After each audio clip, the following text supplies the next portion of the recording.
Hello बच्चों, आज से हम साइंस एंड टेक्नोलॉजी पार्ट 1 का चैप्टर नंबर 1 स्टार्ट करने वाले हैं। और वो चैप्टर कौन सा है? तो वो है ग्रेविटेशन। तो आइए बिना टाइम गवाए स्टार्ट करते हैं ग्रेविटेशन को। तो बच्चों 8वीं और 9वीं स्टैंडर्ड में आपने एक फोर्स के बारे में पढ़ा था, और वो फोर्स कौन सा था? तो वो फोर्स था ग्रेविटेशनल फोर्स।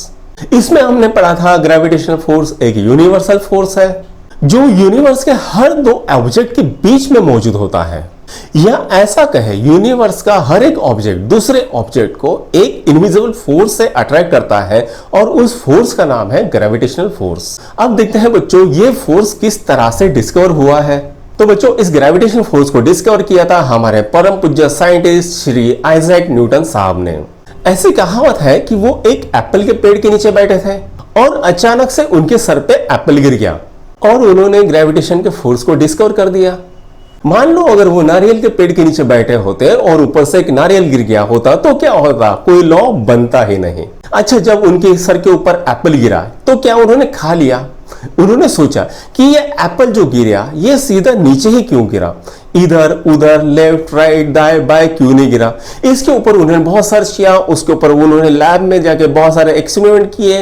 वो खुद लैब में गए और उन्होंने एप्पल गिराया, किताब गिराए, बहुत सी चीजें ऊपर से नीचे छोड़ दी। उनको पता चला कि हमेशा चीजें ऊपर से नीचे ही आ रही है। वो खुद टेबल पे चढ़ गए, उन्होंने ऊपर से नीचे छलांगी, वो भी नीचे आ गए। तो उन्होंने ये ऑब्जर्व किया कि अर्थ के पास ऐसी कोई फोर्स है जिसके कारण हर ऑब्जेक्ट को वो अपनी तरफ खींच रही है, और इसी फोर्स को उन्होंने नाम दिया ग्रेविटेशनल फोर्स। तो न्यूटन ने सोचा कि अगर ग्रेविटेशनल फोर्स हर ऑब्जेक्ट को अपनी तरफ खींच रही है तो क्या ये और भी दूर की चीजें जैसे मून अर्थ को भी अपनी तरफ खींच रही है? और मान लो ये चीजें अगर अर्थ से अट्रैक्ट हो रही है तो ये अर्थ से क्यों नहीं टकरा रही है? उसने इस बारे में बहुत सोचा और सोचते सोचते उसके दिमाग का दही हो गया, और इसी के चलते उन्होंने बहुत कुछ डिस्कवर कर लिया, जैसे Newton's law of gravitation, laws of motion, heat, sound, light के ऊपर उन्होंने बहुत काम किया। इसी चक्कर में उन्होंने मैथ्स के एक सेपरेट ब्रांच बना ली जिसको हम कहते हैं कैलकुलस। जय हो प्रभु जय हो, आपकी लीला अपरंपार है। तो बच्चों अब देखते हैं सर्कुलर मोशन और सेंट्रीपिटल फोर्स को। तो बच्चों सर्कुलर मोशन और सेंट्रीपिटल फोर्स को जानने के लिए आइए एक एक्सपेरिमेंट करते हैं। इस एक्सपेरिमेंट में हम स्टोन को लेंगे और उसे एक रस्सी से बांध देंगे और उसको घुमाएंगे। क्या हुआ? तो पत्थर सर्कुलर मोशन करने लगा।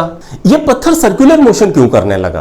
तो आइए इसके पीछे का रीजन देखते हैं। जब हमने पत्थर को घुमाया तो पत्थर एक्चुअल में स्ट्रेट लाइन मोशन करना चाह रहा था, लेकिन उसे किसने पकड़ के रखा है? तो उसे रस्सी ने पकड़ के रखा है, जिसके कारण वो स्ट्रेट लाइन में मूव नहीं कर पा रहा है। हम उसे कंटिन्यूअसली एक्सीलरेशन तो प्रोवाइड ही कर रहे हैं, जिसके कारण कंटिन्यूअसली मोशन हो रहा है। और ये जब पत्थर का मोशन हो रहा है तो हमारे हाथ में टेंशन महसूस हो रहा है। ये टेंशन किसके कारण हो रहा है? तो ये टेंशन रस्सी के कारण हो रहा है। ये टेंशन पत्थर से आ रहा है और हमारी हाथ की तरफ बढ़ रहा है। इसी टेंशन को कहते हैं हम बच्चों सेंट्रीपिटल फोर्स। ये सेंट्रीपिटल फोर्स का डायरेक्शन होता है सेंटर की तरफ, जिसके कारण स्टोन सर्कुलर मोशन करता है। जैसे ही आप स्टोन को रिलीज कर देते हो तो ये फोर्स खत्म हो जाता है और स्टोन स्ट्रेट लाइन में मूव करना शुरू कर देता है। अच्छा बच्चों, सेंट्रीपिटल फोर्स वास्तव में कोई एक फोर्स नहीं है, लेकिन अलग अलग फोर्सेस को हम सेंट्रीपिटल फोर्स करार देते हैं। अभी हमने स्टोन और रस्सी के एग्जांपल को लिया, जिसमें स्टोन और रस्सी में टेंशन पैदा होती है। बच्चों ध्यान रखो, टेंशन भी एक फोर्स है। इसी फोर्स को हमने कह दिया सेंट्रीपिटल फोर्स। इसी तरह से मून अर्थ का चक्कर लगाती है और अर्थ सन का चक्कर लगाता है। तो ये चक्कर क्यों लगाते हैं? क्योंकि दोनों के बीच में होता है ग्रेविटेशनल फोर्स, और ये ग्रेविटेशनल फोर्स काम करता है सेंट्रीपिटल फोर्स की तरह। चलो सेंट्रीपिटल फोर्स का और एक एग्जांपल देखते हैं। बच्चों आपको पता ही होगा, एटम के बीच में होता है न्यूक्लियस और बाहर में होता है इलेक्ट्रॉन। ये इलेक्ट्रॉन वेल्ले घूमते रहते हैं। ये इलेक्ट्रॉन और न्यूक्लियस के बीच में होता है न्यूक्लियर फोर्स, जो यहां सेंट्रीपिटल फोर्स का काम करता है, जिसके कारण सर्कुलर मोशन होता है। तो बच्चों सेंट्रीपिटल फोर्स और सर्कुलर मोशन की राम कहानी आपको समझ में आई होगी। तो बच्चों अब देखते हैं केपलर्स के लॉ को। तो सबसे पहले सवाल हमारे मन में यह आता है कि हमें केपलर्स के लॉ क्यों पढ़ने हैं? क्योंकि भाई केपलर्स के लॉ से ही तो न्यूटन का ग्रेविटेशन लॉ बना हुआ है। बच्चों सदियों से हमारे पूर्वज आसमान के ग्रह तारे को देखते थे और ऑब्जर्वेशन करते थे। गैलीलियो ने सबसे पहले दूरबीन का आविष्कार किया।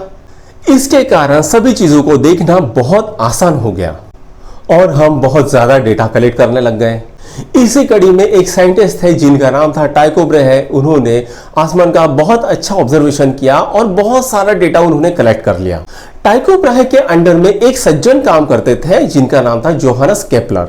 इन केपलर भाई साहब ने टाइको ब्राहे के काम को देखा, उसे ऑब्जर्व किया और 3 इंपॉर्टेंट लॉज बनाए और इन लॉज को न्यूटन ने अपने लॉ ग्रेविटेशन के लिए यूज किया हुआ है। तो आइए बच्चों सबसे पहले देखते हैं केपलर का पहला लॉ। केपलर का पहला लॉ क्या कहता है? The orbit of planet is an ellipse with the sun at one of its foci. इसका क्या मतलब हुआ? तो आइए देखते हैं। सन के चारों ओर प्लैनेट्स घूमते हैं और इनका मोशन इलिप्टिकल ऑर्बिट में होता है। सन एक फोसाई पे लोकेट होता है। तो आइए सबसे पहले निकालते हैं इलिप्स को। तो बच्चों ये है इलिप्स, ये है माइनर एक्सिस और ये है मेजर एक्सिस। इस मेजर एक्सिस पे सिचुएटेड होता है फोकस। एक हो तो फोकस, एक से ज्यादा हो तो फोसाई। किसी एक फोसाई पे होते हैं हमारे सूरज देवता और प्लैनेट्स होते हैं उसके इलिप्टिकल ऑर्बिट में और इस इलिप्टिकल पाथ के अलोंग रिवॉल्व करते हैं। समझ में आ गया आपको? अब चलते हैं बच्चों केपलर्स के दूसरे लॉ की तरफ। तो दूसरा लॉ क्या कहता है बच्चों? Line joining the planet and sun sweeps equal areas in equal interval of time. इसका क्या मतलब होता है? आइए इसे देखते हैं। मान लो हमने एक फिक्स टाइम लिया 10 दिनों का। इन 10 दिनों में जाता है प्लैनेट ए से बी की तरफ। फिर हमने कुछ दिन इंतजार किए, उसके बाद फिर से हमने 10 दिनों का टाइम इंटरवल ले लिया। इन 10 दिनों में देखा कि प्लैनेट सी से डी की तरफ गया। उसके बाद हमने कुछ दिन रुकने का इंतजार किया, उसके बाद हमने कुछ दिनों तक इंतजार किया, उसके बाद फिर से हमने 10 दिन का टाइम इंटरवल लिया और इस 10 दिनों में हमने देखा कि प्लैनेट सी से डी की तरफ गया और फिर हम कुछ दिनों के लिए रुक गए। फिर से हमने 10 दिनों का टाइम इंटरवल दिया, उसके दौरान हमने देखा कि प्लैनेट ई से एफ की तरफ गया हुआ है। तो आप देखोगे बच्चों कि पहले 10 दिनों का जो टाइम इंटरवल था उसमें ए से बी जाने वक्त इसने बहुत ज्यादा डिस्टेंस कवर किया, फिर सी से डी जाते वक्त उसने थोड़ा कम डिस्टेंस ट्रेवल किया, फिर ई से एफ जाते वक्त उसने और कम डिस्टेंस ट्रेवल किया हुआ है। अब इनके जो एरिया देखेंगे हम, ए ओ बी, सी ओ डी, ई ओ एफ, ये जो एरियाज होंगे इसको नाम दे देंगे A1, A2, A3। तो अगर आप इसको कैलकुलेट करोगे तो A1 is equal to A2 is equal to A3 आएगा। यानी तीनों के एरिया जो है बिल्कुल सेम दिखेंगे आपको। तो यही है बच्चों केपलर का सेकंड लॉ। अब देखते हैं केपलर के थर्ड लॉ की तरफ। ये केपलर का थर्ड लॉ बहुत ज्यादा इंपॉर्टेंट है। क्या कहता है केपलर का third law? Square of its period around the sun is directly proportional to the cube of the mean distance of planet from the sun। यानी मान लो प्लैनेट पोजीशन ए पे है और जब वो एक रिवॉल्यूशन कंप्लीट करता है तो इस रिवॉल्यूशन के कंप्लीट होने के टाइम को कहते हैं टाइम पीरियड। इस टाइम पीरियड का स्क्वायर डायरेक्टली प्रोपोर्शनल होता है प्लैनेट से सन के मेन डिस्टेंस के क्यूब का, यानी T square is directly proportional to R cube. अब हमें पता है बच्चों जब भी हम प्रोपोर्शनलिटी के साइन निकाल के इक्वल का साइन देते हैं तो हमें एक कांस्टेंट देना पड़ता है, जैसे T square is equal to constant into R cube.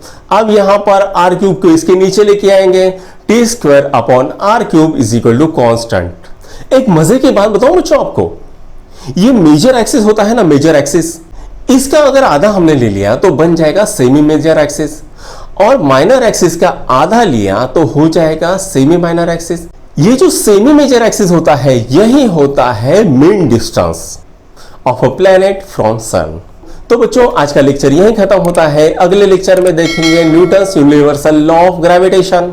अगर ये वीडियो आपको पसंद आ गया हो तो अपने दोस्तों के साथ प्लीज लाइक, शेयर और सब्सक्राइब कीजिए। Thank you.